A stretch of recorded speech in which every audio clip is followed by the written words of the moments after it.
Everybody ready? Somebody needs to plug in my microphone. It is. Excellent.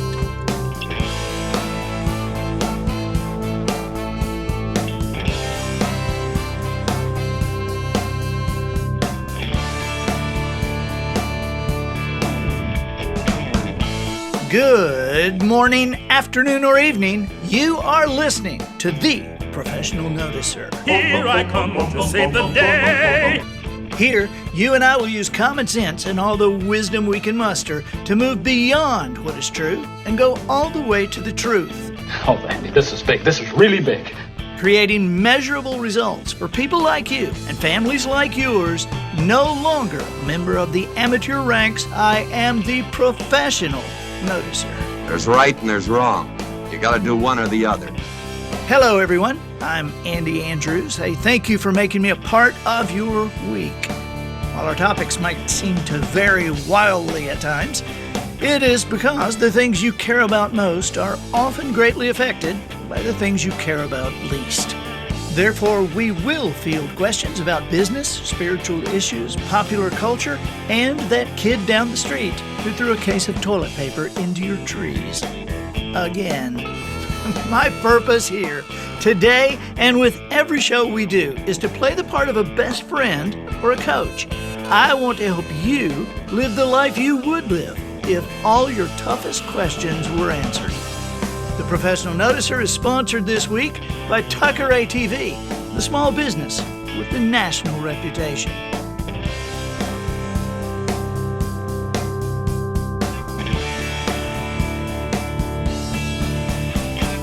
Observations and answers. That's what we do here. And of course, observations always come before answers. Sometimes they don't even seem to connect, but later on down the road, that's what the noticer thing is, really. People ask a lot, what's the noticer thing? Well, when God was passing out talents, I didn't get the cool ones. I can't run fast, I can't sing great, but I notice little things that sometimes make a difference. Sometimes they're just kind of funny. And so we always start with the observations. And I've been thinking this week a lot about the difference in the North and the South, between Alabama and Wisconsin. I have a lot of friends in Alabama. I have a lot of friends in Wisconsin and Minnesota, and just the North and the South and around the country. It is amazing how people live and think that it's the only way to live. In Alabama, you don't even really have to pronounce the names of our towns correctly. I mean, most people don't know how to pronounce Andalusia. If anybody from the desert Southwest generally will say Andalusia, but it's Andalusia. We have Eufaula, Montevallo.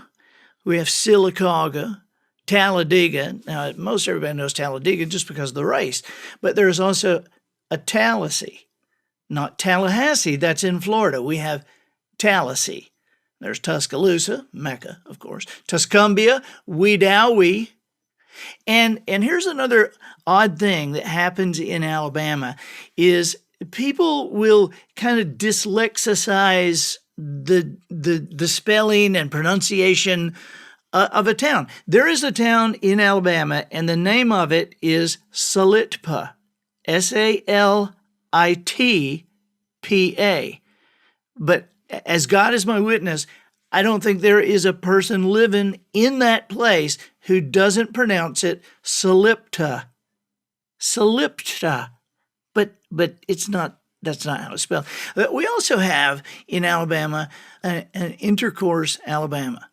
That's a real thing. You can look it up on the internet, and there was a lot of confusion there for a while because a lot of people were looking it up, and one of the things you can get into, it says discover intercourse with the help of your friends. Search for restaurants, hotels, museums. Of course, there's no restaurants, no hotels, no museums in this place. It's a crossroads, is what it was, and back in 1840. When the post office was established in Intercourse, Alabama, that's what they called a crossroads. That was an intercourse in the roads. But of course, now it's just a funny story for most of us. People generally from the South, we think that people who complain about the heat in their states are sissies. And that's true for like Florida, Georgia, Alabama, Mississippi, Louisiana.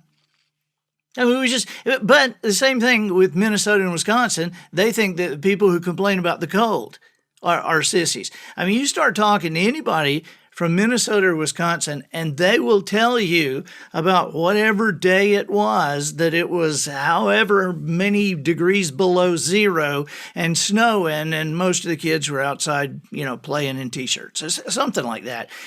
But it is bizarre how the South and the North, we're both very proud of our temperature. I mean, even in the South, it can get so hot that the true value of a parking space is not really determined by the distance to where you're going. It's, can you park in the shade? And can you call it? I mean, can you park here knowing that the sun is going to move past this tree and you'll be in the shade for 2 hours? So, because, man, I'm not kidding. Sometimes you can come out to your car, and if it's been out in the sun, I would really like to measure the temperature on that, because it's absolutely ridiculous sometimes. I'll tell you another difference. This is a curious difference in Alabama and Wisconsin. I was in Wisconsin last summer. I was in a little bookstore in Spring Green, Wisconsin. Beautiful little independent bookstore. I wish I could remember the name.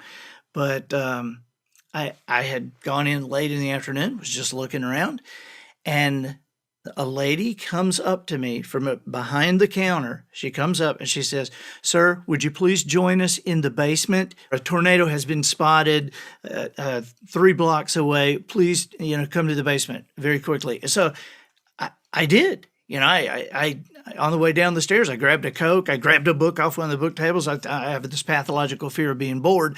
And so, I went down there, and I don't know if they have the only basement in town, but man, people were just crowding in down there very quickly. And pretty soon we had about 30 people in there, and had a couple of dogs, a couple of cats, and, several babies. And I was amazed. I mean, and the reason I was amazed is because, I'm from Alabama. And so in Alabama, when they say there's a tornado warning, the siren plays, or they say a tornado has been spotted in your area. Well, that's everybody's signal to go outside with their phones and look for a funnel cloud and try to get a picture of it to get on TV. It is true that people do wear overalls in Alabama, and not everywhere. And I guess there are probably people wearing overalls in other places, but I have actually seen overalls at church, okay? I think that wherever you live, you think everybody else has an accent. One difference in the South and the North, to me, is something I've observed, is that if you ask directions in the North, you get those directions in miles and in tenths of miles.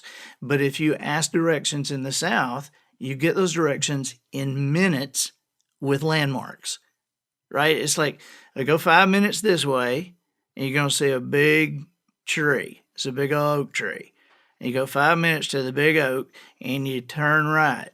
And then you go down past the fields. Now, they got them planted in peanuts now. I mean, they'll give you all these these things.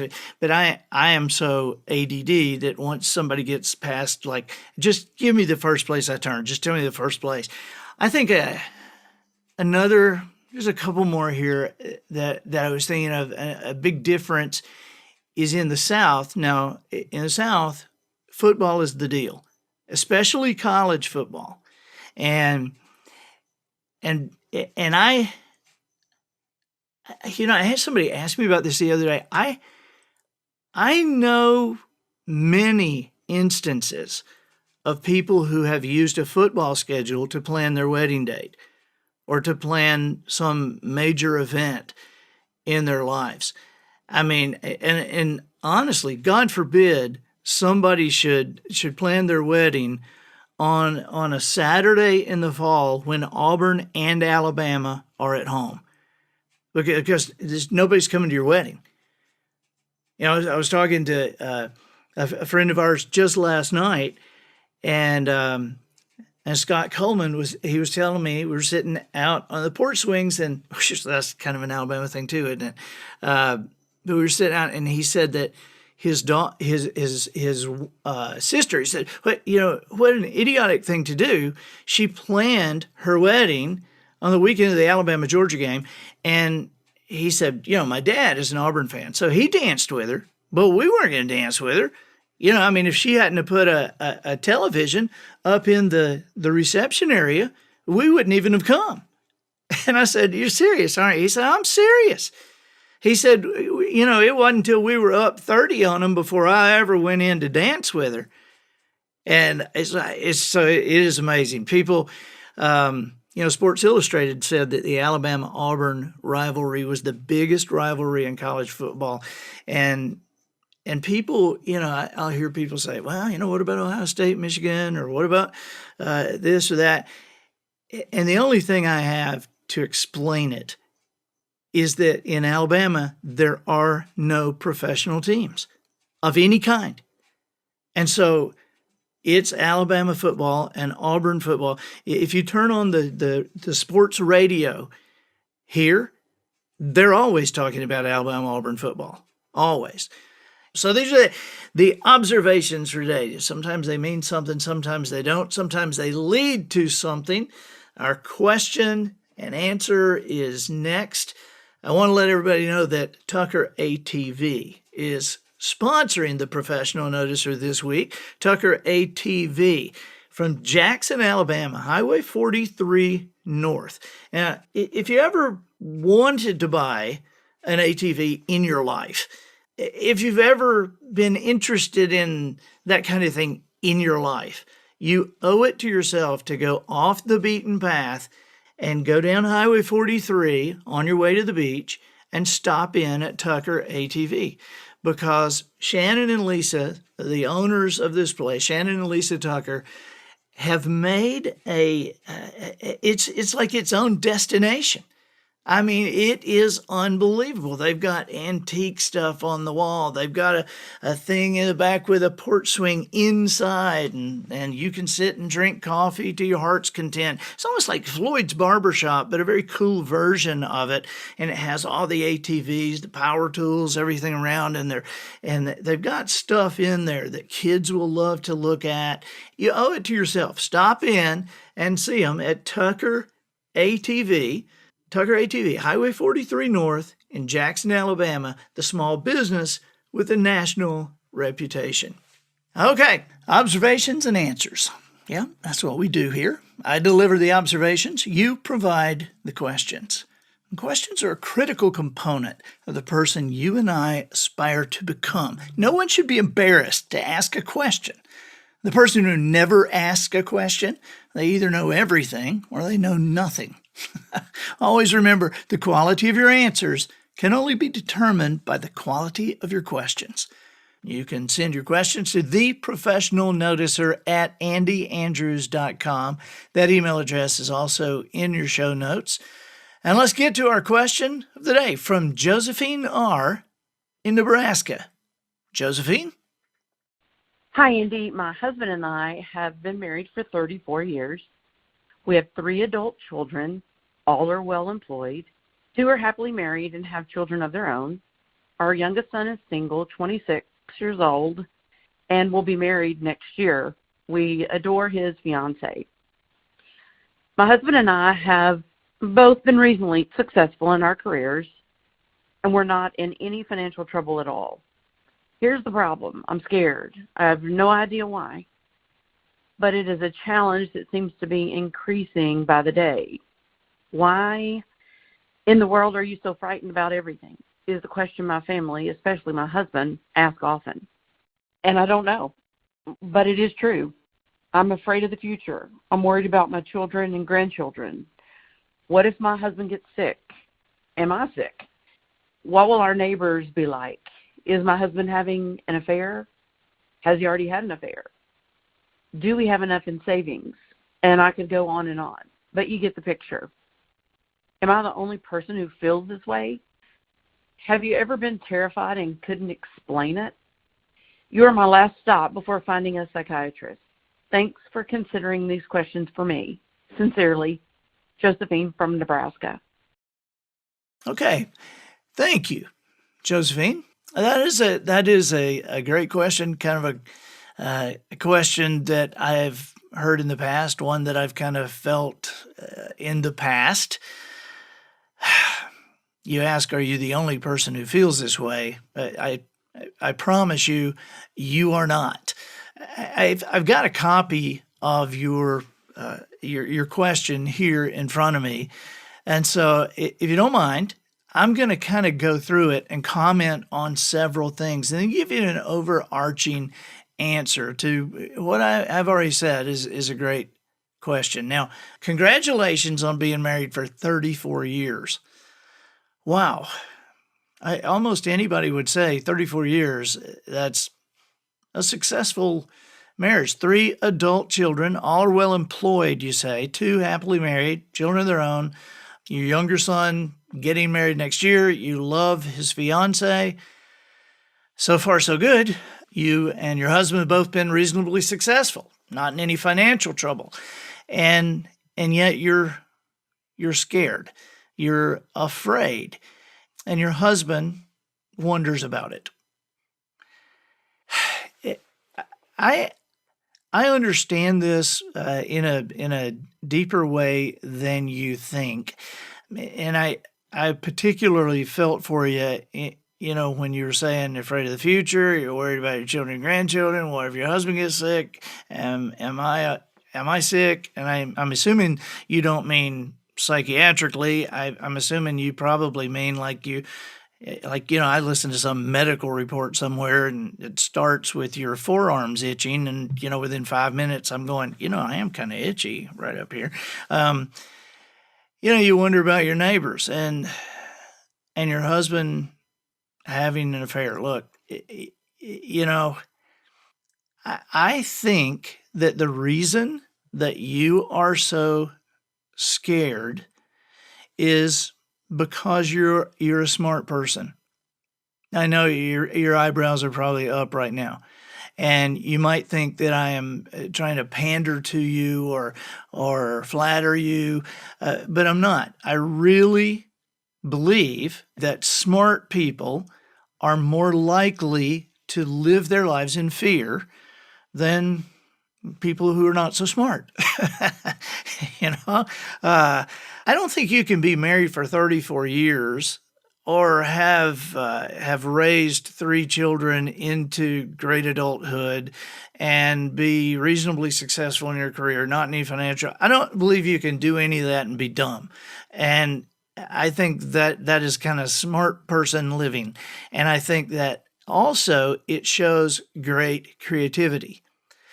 Smart people are just more creative, and you are a creative person, and I think it'll help you to understand what fear really is. I think fear is a misuse of the creative imagination that has been placed in you. I think you're a creative person. Smart, creative people, they manage to imagine ways to stay married for 34 years. They manage to imagine ways to raise their children into great adults. They imagine and create ways to make money. But they also have a tendency, as they're weighing right or left, up or down, red or green, they have a tendency to imagine the bad things as well. And so to take this incredible imagination that you have, this creativity that you have used to create the life that you have, and now you're creating and imagining trouble that's it's just not there. There's never a single time that I can find that somebody said, well, that long-term fear has worked out very well for me. Now, I'm not talking about the kind of fear that you get that keeps you from the edge of a cliff, okay? You're walking around out in the woods in the summertime. I'm not talking about the kind of fear that has you walk carefully to avoid poisonous snakes, all right? What I'm talking about is starting to imagine that there are poisonous snakes in those woods down the street, and what's to stop those poisonous snakes from coming out of the woods and being in your yard and on your doorstep. And so now, all of a sudden, you're not just being careful in the woods, you're not even coming out of your house. But this is not based on any reality. And so I really believe that definition of it, Josephine, the creative imagination being misused. I mean, you have a blessing in your life, and that is that you are of great intelligence and you have great creativity, but you don't want to misuse that. Now, I want to tell you what I would suggest that you do. I see the sentence in here where you say, I am afraid of the future.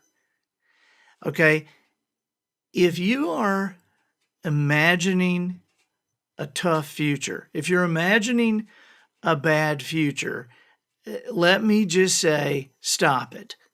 Okay, just stop. Now, I understand that you might be shrugging and holding up your hands and going, well, yeah, that's easy for you to say. And it is, because I have had to make that choice in my life. I've had to make it more than once.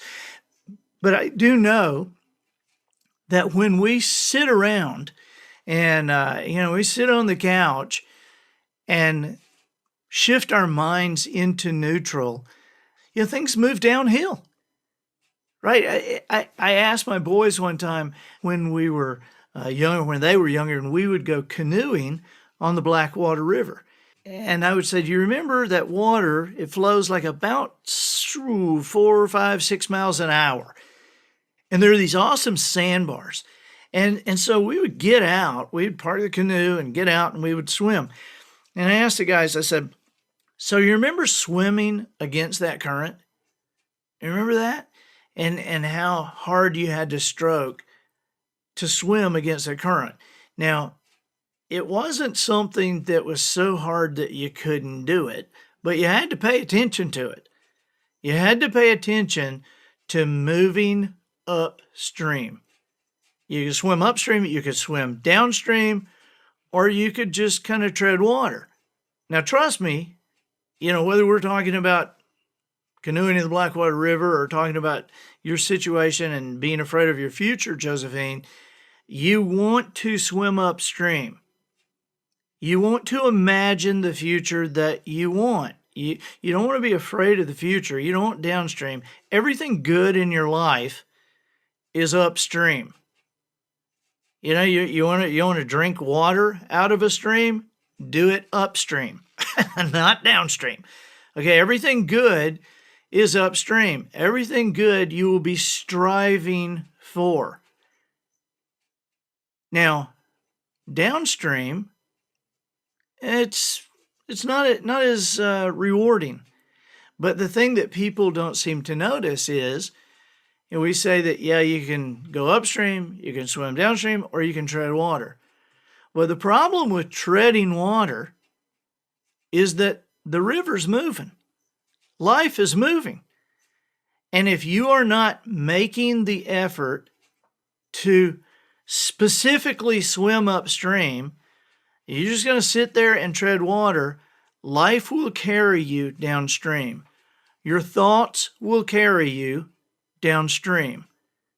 And so you don't worry about your children and your grandchildren. You have already proven that you and your husband are a team that has turned out, you have raised children who have become great adults. Now you're going to get to have fun with these grandchildren, but you're going to be able to have great conversations with your children about your grandchildren. And your children are going to want to know, Mom, why did you do such and such with us? Mom, all three of us, we have turned out to be this way. How did you do that with us? Because they want to do it with their grandchildren. They're good things. They're going to happen with your family, Josephine. You can be a part of them. And you want to be a part of them, so you have to choose to be a part of it. Watch yourself. Watch what you say. Watch what you think. Especially what you think. Your thinking determines your choices. Your choices, what do they choose? They choose an action. Your actions create a result. Those results over time, those become who you are. That's your culture. So your family is. But it all begins with your thinking. But the great news about that is, yes, your thinking determines your choices, but you can choose how you think. I'm telling you, this is something that you can do. I have a close friend who his situation in life kind of took an odd turn, and he was having a really, really tough time not floating downstream. And so one of the things that I told him, I said, look, until you feel responsible with your thinking, hand your thinking off to something else, something good. And here's what I mean by that. There are audible books, there's audible versions of anything. And if you're into history, there's plenty of historical novels. If you're into psychology, if you're into mysteries, whatever it is, if you're into gardening, you want to learn something, it doesn't matter what it is, but I would urge you to get an audible, an audio book of something interesting, something that's like a book that you couldn't put down. And it'll download right there on your phone, and I want you to just play it. Anytime that you're not in the presence of other people, that's what I told my buddy. I said, just run that audio. Run that book. Run it when you're brushing your teeth. Run it when you're in the shower. Listen to it while you're ironing your clothes. Listen to it as you're going to sleep. Turn it on when you wake up. Because if you're not talking to someone, not in an active conversation, or if you're not talking to God at the moment, listen to an audiobook and let that carry your imagination until you feel like you can get a hold of it. But in the meantime, you'll have learned something. You'll have some interesting things to talk to people about, because you can't listen to a great audiobook or read a good book and not, want to have conversations with people about it. And so it will carry your thinking for a little while as you get your muscles to swim upstream. In the book, The Noticer, Jones talks to a guy who is going through this fear episode like you are, and he talked to him about the percentages of things. These are actual percentages. They several years ago, they did a study on what happened with the things people really were worried about and scared about. And what they found, I'm just telling you these statistics, Josephine, what they found is that 40% of the things that you worry about will never occur in any form. Then 30% of the things you worry about, they've already happened. They're in the past. So, all the worry in the world, not going to change what's already happened, right? So there's 70%. Then there's 12%, and 12% is people have needless imaginings. You know, what you said about what if my husband gets sick? Am I sick? And people have this, my leg hurts, or I have cancer, my head hurts, or I have a tumor. My daddy died of a heart attack when I was 60. I'm 59. And so these needless imaginings, that's 12% about our health. And then there's a 10% are little things about what other people think about us. And obviously we can't do anything about what other people think. And so when you lay that all out, that's 92%. And then 8% they determined was for legitimate concerns. But the curious thing is, a lot of those legitimate concerns could have been dealt with effectively if people weren't so pulled away by things that had never happened or already happened or weren't happening. And so there is a great precedent for what you feel. You aren't the only person who feels this way or has felt this way. I'm glad you stopped here at the Professional Noticer before finding a psychiatrist. I think the feelings you're having are kind of normal when left to your own devices, when you just kind of tread water. So get involved, grab hold, manage your thinking. You can choose how you think. And I appreciate you touching base with us, okay? Let us know how everything is going. You got us here, The Professional Noticer, at andyandrews.com. Appreciate you being a part of this and appreciate everybody who's listening. All right, guys, get us out of here. So, ladies and gentlemen, and to the boys and girls who aspire to become ladies and gentlemen, we have reached the end of another episode of The Professional Noticer. In a world where common sense has become a superpower, I'm harnessing the tiny amount of mental energy I have for you, seeking wisdom, making observations, and endeavoring to answer tough questions in a way that will empower your family and your business. I'm Andy Andrews. Until next week, smile while you talk, shake hands with the kids you meet, and make sure you have an answer to the question, hey, what book are you reading? Until next week, goodbye. This episode of The Professional Noticer was produced by Matt Limpert. The Noticer theme written and performed by Sugarcane Jane. Host clothing provided by Twinkle and Smoke of Beverly Hills. Additional financial consideration provided by the Hall Monitors Association of America, providing jobs for people over 21 years of age who never really grew up. Join your local Hall Monitors chapter and be the boss of everyone in your town.